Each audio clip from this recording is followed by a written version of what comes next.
Função emotiva ou expressiva. Na função emotiva, o foco está no emissor. Se o foco está no emissor, a função daquela linguagem é transmitir a pessoalidade, é transmitir a subjetividade do emissor. Se o foco está no emissor, emoções, emotiva. Qual é a marcação linguística comum em textos em que o foco recai sobre o emissor? Quais são as marcações linguísticas comuns em textos marcados por subjetividade, por pessoalidade? Verbos e pronomes em primeira pessoa. Eu, meu, mim, comigo, minha. Então, a função emotiva predomina em um texto quando o foco recai sobre o emissor. Ou seja, quando o emissor se coloca de forma marcante no texto, falando de si mesmo, expondo seus sentimentos, suas emoções, eivando o texto de pessoalidade e subjetividade.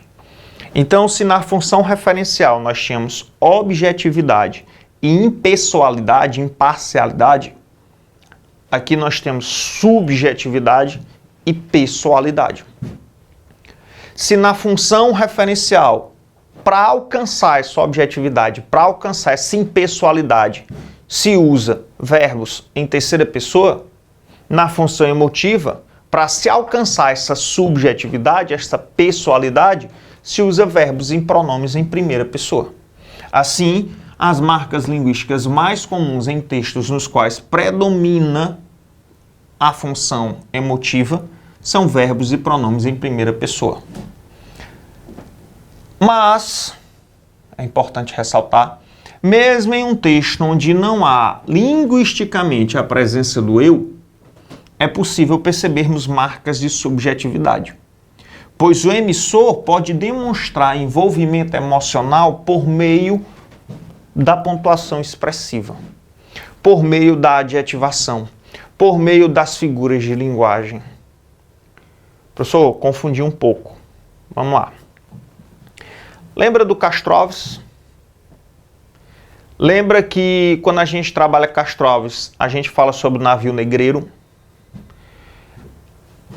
No navio negreiro, no poema Navio Negreiro, o Castroves retira o foco do eu. Ele deixa um pouco de lado aquele egocentrismo romântico de só falar de si, dos seus sentimentos, das suas emoções, dos seus sofrimentos, dos seus medos, dos seus anseios, enfim. Ele lança um olhar para fora de si, um olhar para a realidade social da escravidão e vai fazer denúncia. E aí, quando a gente trabalha o Castroves, eu sempre pergunto, por que que esse texto, mesmo tirando o foco das emoções do sujeito lírico, mesmo tirando o foco do eu e lançando o olhar para fora para fazer denúncia, esse texto ainda é romântico e não é já um texto realista. Ele é um texto de transição para o realismo, mas ele não é realista. Ele ainda é romântico. Por que que ele é romântico se ele está fazendo denúncia social? Por que que ele é romântico se ele apresenta uma perspectiva crítica? Quando perspectiva crítica é característica de realismo e não de romantismo? Por conta da linguagem. Porque mesmo eu não se manifestando, há uma voz que fala, e aquela voz que fala no texto está claramente emocionada, está claramente exaltada, está claramente indignada. Ou seja, aquela voz, mesmo que não use o eu, demonstra um envolvimento emocional com o assunto. Um envolvimento emocional que se manifesta por meio da pontuação expressiva lá no navio negreiro é o tempo todo o Castrovas usando ponto de exclamação, ponto de interrogação e reticências. E se manifesta também por meio da adjetivação, por meio das figuras de linguagem, muita metáfora, que é uma figura muito subjetiva, muita hipérbole, apóstrofe. Então, sim, a maneira mais fácil de nós percebermos a função emotiva é através dos verbos e pronomes em primeira pessoa. Eu, meu, mim, comigo. Mas, mesmo que verbos e pronomes em primeira pessoa não apareçam, se eu perceber que há envolvimento emocional do emissor através de outras marcações linguísticas, de outros artifícios, tem também função emotiva, certo? A pessoa nunca tinha ouvido falar dessa história de pontuação expressiva. Por que a gente chama o ponto de exclamação, o ponto de interrogação e as reticências de pontuação expressiva? Porque é através delas que a gente, na escrita, expressa emoções. Como é que na escrita eu vou... Porque, veja, na oralidade, além da linguagem verbal, nós temos elementos extralinguísticos que ajudam a compor a mensagem. Então, quando você está conversando com alguém, você não observa apenas o que ela fala. Você observa também a linguagem corporal. Você observa as expressões faciais. Você observa a entonação. Na escrita eu não tenho entonação de voz. Na escrita eu não tenho gestualidade. Na escrita eu não tenho expressão facial. Então eu preciso encontrar um meio para trazer para o texto escrito esses elementos. E a pontuação. Claro, hoje nós temos os emoticons, que de alguma forma substituem a pontuação e dão essa expressividade ao texto. Já fomos até além, temos a figurinha. Mas, num texto culto, num texto que não seja no universo virtual, informal, quando eu não posso usar emotions, quando eu não posso usar figurinhas, essa carga de expressividade do texto eu vou dar principalmente por meio da pontuação. Ok? Então, exemplos. Opa, desculpe. Olha lá.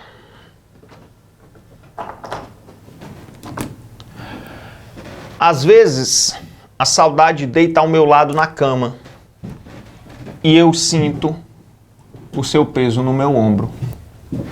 Às vezes, ela caminha comigo ao meu lado, sorri para mim quando passa em frente de determinados lugares. Ela sempre puxa a manga da minha camisa e me aponta o outro lado da rua quando estou indo para o trabalho, indo para o futebol, indo para o shopping ler. Há uma rua onde a saudade está sempre na esquina me pedindo carona.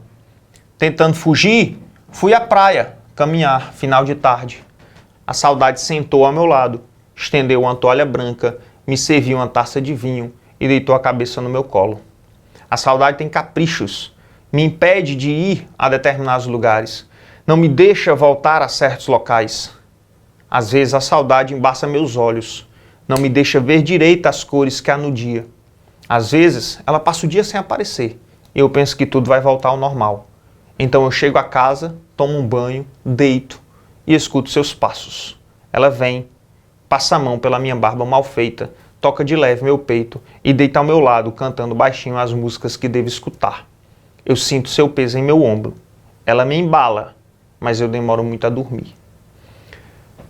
Eu, meu, mim, minha, mi, comigo. Olha o tanto de pronome em primeira pessoa.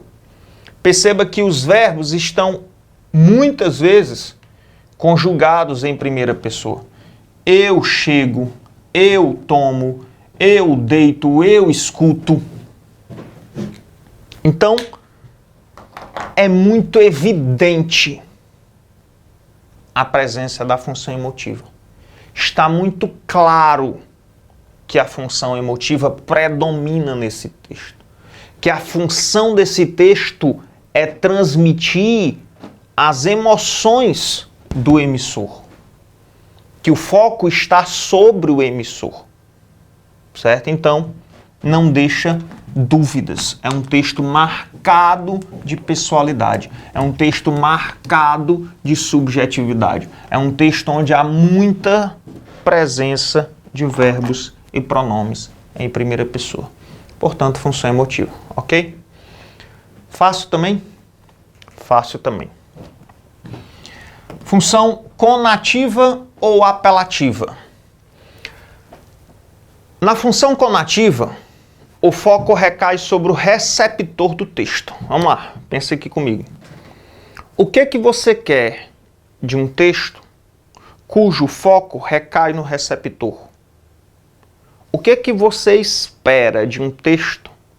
Qual é o propósito, a intenção de um texto cujo foco recai sobre quem vai receber o texto? Sim, isso mesmo. Convencer, persuadir, influenciar.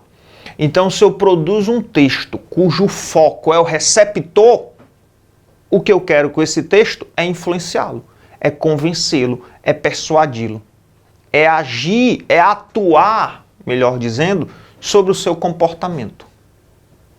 Eu quero convencê-lo a fazer ou a não fazer algo. Eu quero influenciar o seu comportamento. E aí, qual é a marcação linguística mais comum em um texto cujo objetivo é influenciar? É convencer, é persuadir? Verbos no imperativo. Faça, compre, seja, conheça, experimente. Não faça, não compre, não seja, não experimente. Então, se tem verbo no imperativo, tem função conativa. Professor, sempre? Sempre. Se o verbo no imperativo dá ordem, se o verbo no imperativo dá conselho, se o verbo no imperativo atua sobre a segunda pessoa do discurso, se o verbo no imperativo trabalha com a ordem, o pedido, o conselho, ou seja, atua sobre o comportamento do receptor, então, se tem verbo no imperativo, tem função conativa. Pode ser que a função conativa não predomine no texto. Então, se você tem um texto de 300 palavras, onde um eu vai falando de si o tempo todo, e no final ele usa um verbo no imperativo, naquele momento em que aparece o verbo no imperativo, tem função conativa. Não quer dizer que ela predomina no texto inteiro. Certo? Vamos lá. Para isso ficar mais claro. Na função conativa, o foco recai sobre o receptor do texto. O objetivo do emissor é convencer, influenciar, persuadir o receptor. Por isso é comum o uso de verbos no imperativo, de vocativos, de verbos e pronomes na segunda pessoa. Tu, tua, vós, vossa, é o receptor. Ou na terceira, você, seu, sua, é o receptor. Pela sua natureza, sempre que houver no texto verbo no imperativo, compre, use, faça, não fume, não estacione, há a presença da função conativa. O emissor, porém, pode não usar o verbo no imperativo e recorrer a outras estratégias de convencimento. De fato, quando eu quero convencer alguém a fazer algo, a maneira mais direta ou mais diretiva de fazer isso é usar o verbo no imperativo. Mas eu também posso não usar o verbo no imperativo e recorrer a outras estratégias. Inclusive, há na matriz de habilidades do Enem, a habilidade 24, que trata exatamente de estratégias de convencimento. estratégias de argumentação. E a gente vai trabalhar essa habilidade aqui. Portanto, o que você vai avaliar é o seguinte: se aparecer o verbo no imperativo, tem função conativa. Ok. Ela predomina ou não? Professor, como é que eu sei se ela predomina ou não? É você analisar se o propósito final daquele texto é o convencimento. Se o propósito final daquele texto é o convencimento, então, de fato, função conativa predomina. Mas, caso não apareça verbos no imperativo, e você perceba que o propósito final do texto é o convencimento, tem também função conativa. Então, a relação é a seguinte: se tem verbo no imperativo, tem função conativa. Mas não tem função conativa apenas se tiver verbo no imperativo. Ok? A função conativa aparece com mais frequência em propagandas e campanhas publicitárias. Óbvio. Uma vez que nesses textos o objetivo é convencer o receptor a comprar um produto, a adquirir um serviço ou influenciar o seu comportamento, levando-o a fazer ou deixar de fazer algo. Então, qualquer propaganda tem como objetivo final convencer o receptor a comprar um produto ou adquirir um serviço. Essa é a função da propaganda. O gênero textual propaganda tem como finalidade convencer o receptor a fazer algo, influenciar o comportamento do receptor. As campanhas de utilidade pública não querem vender um produto ou um serviço, não querem convencer você a comprar um produto ou um serviço, mas querem convencer você a fazer ou a deixar de fazer algo. Não fume, se for dirigir, não beba, no carnaval use camisinha, denuncie a violência doméstica. Então, elas atuam sobre o nosso comportamento, o comportamento do receptor. Portanto, função conativa. Vamos aos exemplos, para ficar mais claro. Olha lá, temos aqui uma campanha de utilidade pública. O Enem adora campanha de utilidade pública, prefere trabalhar com campanhas de utilidade pública do que com propagandas, porque eu acho que o pensamento é o seguinte: para que eu vou fazer propaganda de graça de um produto para mais de 4 milhões de pessoas, em questões que depois vão ficar circulando nos meios virtuais e nas salas de aula e nas apostilas? Então é melhor eu usar uma campanha de utilidade pública que, além de me servir para fazer a questão, ainda tem uma função social mais atuante do que a propaganda, convenhamos. Não desvie o olhar, fique atento, denuncie, proteja nossas crianças e adolescentes da violência. Procure o conselho tutelar ou Disque 100. Olha o tanto de verbo no imperativo aqui. Não desvie, fique atento, denuncie, proteja, procure, disque. Mais diretiva é impossível. Então, ele não procurou tergiversar. Ele não exige uma interpretação mais complexa do receptor. Ele foi muito direto. Abusou de verbos no imperativo. O foco aqui é o receptor. O foco aqui é convencer o receptor a, em casos de flagrantes de violência contra crianças e adolescentes, procurar o conselho tutelar, fazer a denúncia, protegendo as crianças. Então, é uma campanha focada no receptor e que tem como objetivo convencê-lo a atuar de determinada maneira. E que, para isso, abusou de verbos no imperativo. Há também uma referência aos macaquinhos, né? Do eu não vi nada, eu não escutei nada, eu não falo nada. Mas aqui eu vejo, eu escuto, Eu falo, porque eu estou atento. Então, há uma criatividade. Não fosse essa imagem, era uma propaganda simples, direta e objetiva. Como ele colocou a imagem dos macaquinhos fazendo intertextualidade e desvirtuando a ideia original dos símbolos, não ver, não falar, não ouvir,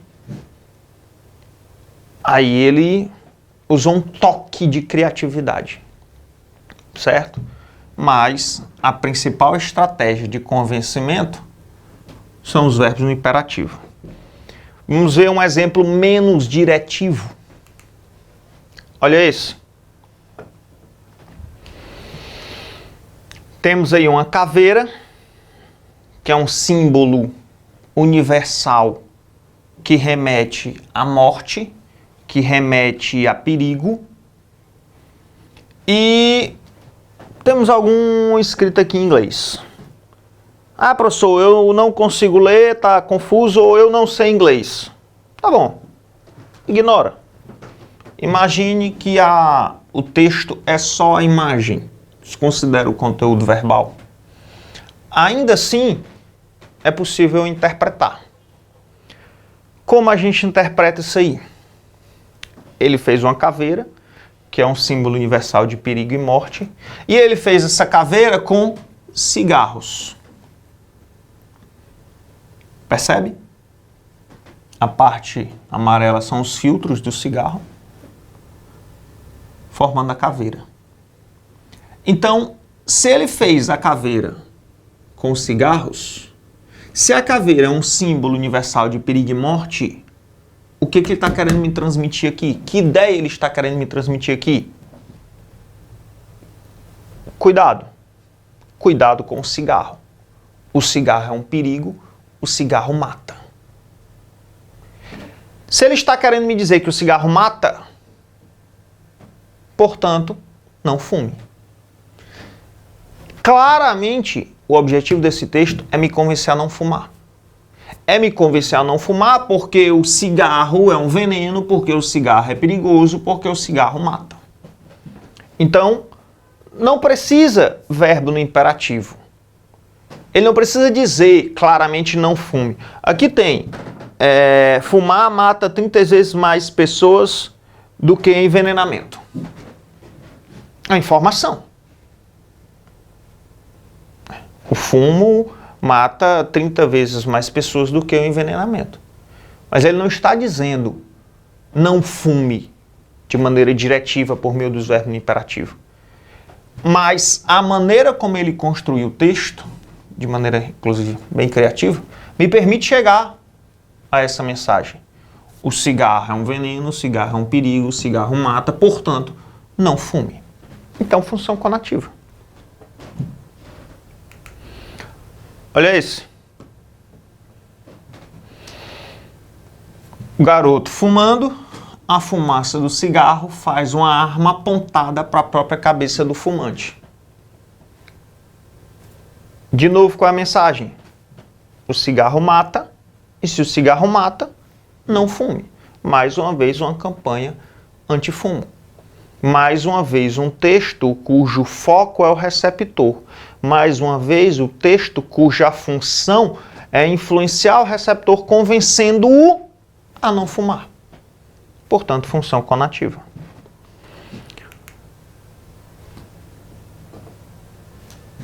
Uma cerveja mais 4 rodas igual 7 palmos. A conta pode até não bater. Você sim. Olha que legal. Bem criativo, né? Professor, não entendi não. Uma cerveja mais 4 rodas do automóvel igual a 7 palmos. 7 palmos embaixo da terra. 7 palmos é a medida para se enterrar o caixão. Então, bebeu, foi dirigir, morreu. A conta pode até não bater. Você sim. Então, olha como é criativa essa mensagem. Traduzindo isso aqui. Se for dirigir, não beba. Se bebeu, não dirija. Então,